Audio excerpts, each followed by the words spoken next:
किसान साथियों राम राम। आशा और उम्मीद करता हूं कि आप सब ठीक ठाक होंगे। साथियों, आज हम जिक्र करने जा रहे हैं किसान की उस हालत पर जो आज मौके पर किसान की बनी हुई है।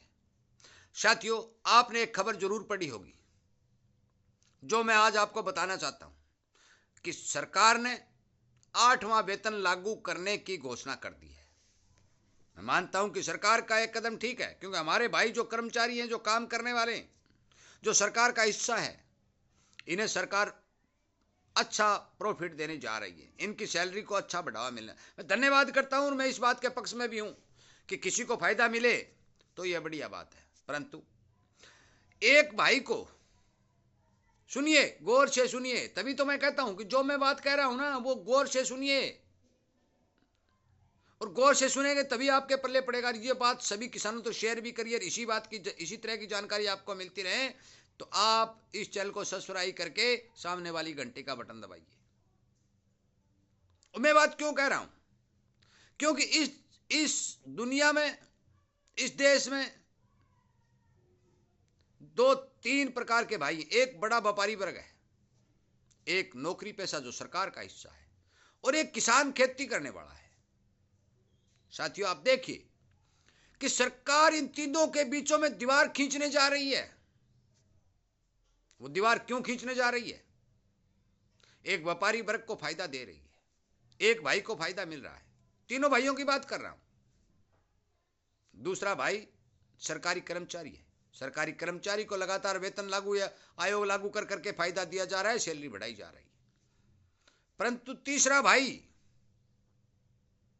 जो किसान वर्ग का है, जो खेती करता है, जो खेती के साथ में जुड़ा हुआ है, चाहे वो छोटा व्यापारी हो, चाहे वो किसान हो, चाहे मजदूर हो, साथियों आज उसके ऊपर रगड़ा लगाया जा रहा है।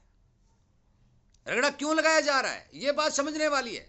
ये देखिए, राजस्थान के 45 गांव ने 29 जनवरी को अपने गांव का, अपने घर का एक एक दाना दूध और सब्जी सब कुछ बंद करने का निर्णय लिया है। आज खनौरी बॉर्डर के ऊपर एक 80 साल का बुजुर्ग किसान तड़प तड़प के मर रहा है। 100-150 किसान और किसान अनशन पर बैठे हैं। क्या चीज मांग रहे हैं? वो रोटी मांग रहे हैं। साथियों, एक भाई को रोटी नहीं है और दो भाइयों को लगातार सामान मिल रहा है। मैं इस बात से कोई, मेरे को परहेज नहीं है। व्यापारी को फायदा होना चाहिए, नौकरी पेशा भाइयों को फायदा होना चाहिए। हमारे भाई है, हमारे मित्र हैं, सरकार का हिस्सा है, हम इस बात में खुश हैं। परंतु हमें भी तो कुछ मिलना चाहिए। किसान इस देश की रीढ़ की हड्डी है, इस देश के निर्माण करने वाला किसान है। किसान की कमाई हुई रोटी को खाकर सब पेट भरते हैं, परंतु किसान के कपड़े फटे हुए हैं, जूती टूटी हुई है, मकान फूटे हुए हैं। उसका दूध पानी के भाव बिक रहा है, उसका अनाज कोड़ियों के भाव लूटा जा रहा है, त्राई त्राई करता है, उसके ऊपर कर्ज पर कर्ज चढ़ता जा रहा है। केसीसी की सीमा बढ़ाएंगे। भाई केसीसी की सीमा बढ़ा दो, बाद जमीन गिरवे धरता है तभी तो केसीसी के पैसे देते हो। जब आपको सामान गिरवे देने के बाद पैसे दे रहे हो, कोई फ्री में तो नहीं दे रहे। ये पुराने बूढ़े बुजुर्ग जो थे, वो किसी धनाढ़ आदमी के पास अपनी टूम ठेकरी ले जाते थे, उसके बदले में पैसे ले आते थे। तो वही हालात आज बना हुआ है कि हमारी जमीन यदि बैंक के नाम रजिस्ट्री करवाएंगे तभी आप बैंक हमें पैसा देगा। वो कौन सा फ्री में पैसा दे रहा है? अदले का बदला उसके में भी। हरियाणा की बात मैं कर रहा हूं।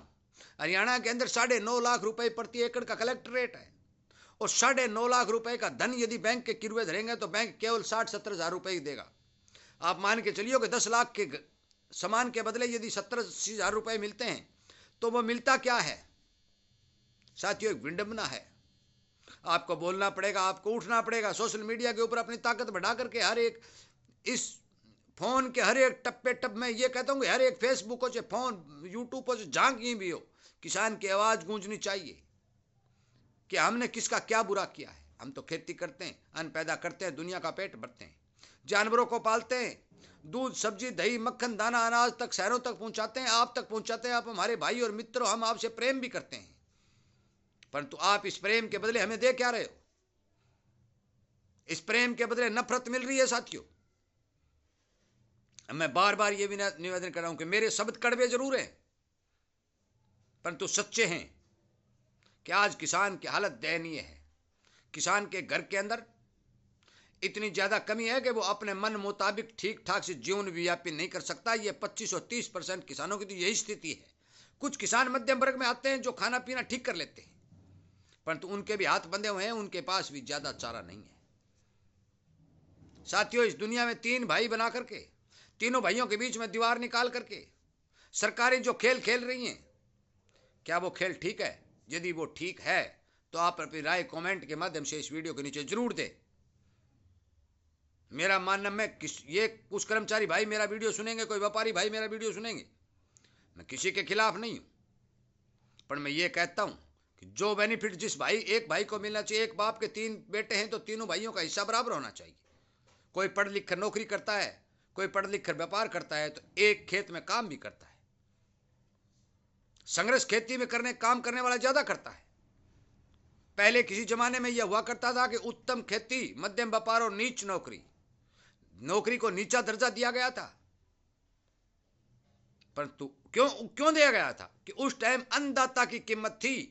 अन्न उत्पादन करने वाले जिस आदमी की, जिस इंसान की इज्जत किया करते थे कि हमारे लिए अन्न पैदा करता है और हम इसको लेकर खाते हैं, हमारा पेट भरते हैं। आज अन्न पैदा करने वाले की कोई कीमत नहीं। अन्न पैदा करने वाला यदि खेत में थोड़ी धुएं भी जला देता है तो उसके ऊपर कार्रवाई की जाती है। अन्न पैदा करने वाला खेत में कोई पेड़ काट देता है तो उसकी कार्रवाई कर दी जाती है। अन्न पैदा करने वाले के ऊपर अनेकों कानून लागू कर दिए जाते हैं। मौसम और बेमौसम की मार से जूझता हुआ किसान खेतों में काम करता है और जब उसका नुकसान हो जाता है तो उसे थोड़े थोड़े पैसे देकर के उसे राजी कर दिया जाता है। मुआवजा दे दिया भाई, बीमा दे दिया भाई। अरे भाई, बीमा दे दिया, मुआवजा दे दिया, उसके खेत में लगने के लिए पानी नहीं दिया, खाद नहीं दी, बीज नहीं दी, ऊपर से मौसम की मार दी और ऊपर से भाव नहीं दिया, तो किसान खाएगा क्या? क्या ये आपका भाई नहीं है? क्या ये आपके देश की जनसंख्या का हिस्सा नहीं है?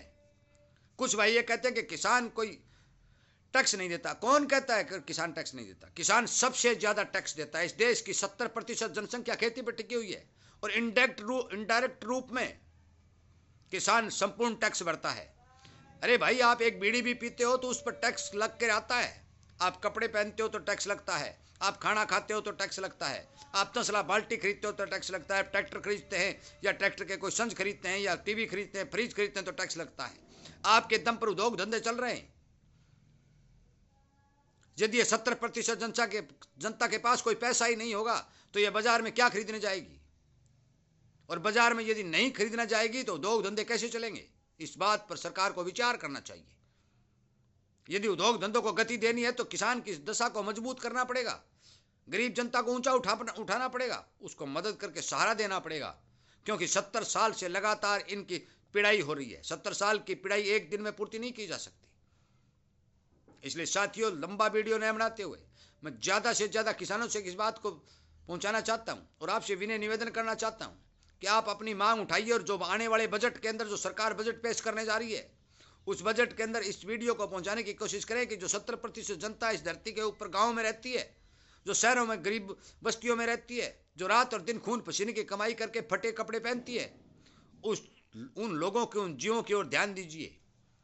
एक देश में 3 भाड़ बना करके 2 वर्ग को ऊंचा उठा करके 1 वर्ग को मारने की कयामत नहीं मत कीजिए। यदि इसी तरह करेंगे तो इस देश का बेड़ा गर्क हो जाएगा। यदि किसान मर जाएगा तो सारा सिस्टम मर जाएगा। ये बात मैंने एक वीडियो पहले में कही थी। इस देश की धुरी किसान है। किसान का मतलब है खेती करने वाला या खेती से जुड़ा हुआ छोटा व्यापारी हो, दुकानदार हो, मजदूर हो, जो खेती से जुड़ा हुआ है। यदि वो संपन्न होगा तो देश संपन्न होगा। यहाँ ऑनलाइन विकसित फलाना दिखड़ा सब खत्म हो जाएंगे। इसलिए साथियों, मेरे इस वीडियो को ज्यादा शेयर करें। मेरी इन बातों से सहमत हैं। मैं लगातार किसान की बात उठा रहा हूँ, खेती किसानी की बात कर रहा हूँ और इन बातों को सहारा मिले और इनकी हमारी कोई सुने तो आप चैनल की सदस्यता को बढ़ाइए, इसे सब्सक्राइब करिए, ज्यादा से ज्यादा आगे बढ़ाकर सोशल मीडिया के ऊपर, फोन के ऊपर अपनी ताकत बढ़ाइए ताकि हमारी कोई सुनने वाला खड़ा हो। संसद में 1-2 कोई सांसद बयान देता है, उस बयान को दबा दिया जाता है, उसकी कोई नहीं सुनता। किसान का नाम बहुत बड़ा बनाया हुआ है। किसान का हल्ला मचाया अपन। किसान सड़कों पर भूखा मर रहा है। 50-50 गांवों के अंदर दूध और पानी की सप्लाई बंद की जा रही है। साथियों, ये हालत क्या है?